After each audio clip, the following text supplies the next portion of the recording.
Nilishatoa ushuhuda, acha leo nitoe tena ushuhuda huu. Alikuja mwanangu mmoja ofisini.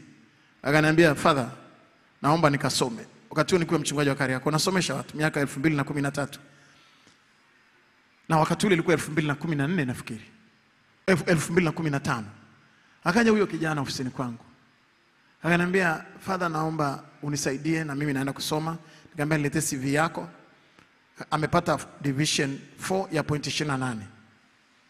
Anataka nikamrudishie QT. Na hamu sana. Unataka kuwa nani? Na hamu sana ya kusoma. Angalau niwe na masters na degree. Sitakuangusha Father. Wewe ulikuwa una hamu ya kusoma ukapata 4 ya point 28. Ulirogwa? Nikamwambia, una kitu kikubwa kuliko cheti unachokitafuta. Uhitaji hata kurudia. Wengine nawapeleka hawa, nawapeleka, walikuwa wengi tu pale kwenye bench, ambia huyu anaenda, huyu anaenda, huyu anaenda. Lakini wewe huendi. Lakini nikajiuliza, kwa nini simuulize kabila gani? Mimi siulizagi watu makabila yao. Lakini nikamuuliza, "Wewe kabila gani?" Kanambia, "Mchaga." "Wa wapi?" "Mkibosho." Nikamwambia, "Basi ndio maana ulifeli." Kaambia, "Mkibosho na kusoma wapi na wapi saa hizi? Wewe biashara." Nilikuwa na hela zamani zile. Nikafungua kadro kangu pale kakichungaji. Nikakuta kuna 500,000. Nikamwambia, "Piga magoti." Nikamuombea, nikambariki. Nikamwambia, "Sasa nenda kaanze leo jioni kufanya biashara. Na futa habari ya shule nisikusikie."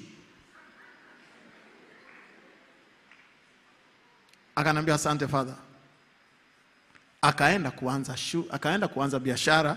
Akachukua maviatu fulani mayebo, si maviatu gani ya Kichina, akawa anatandika jioni ile Kariakoo.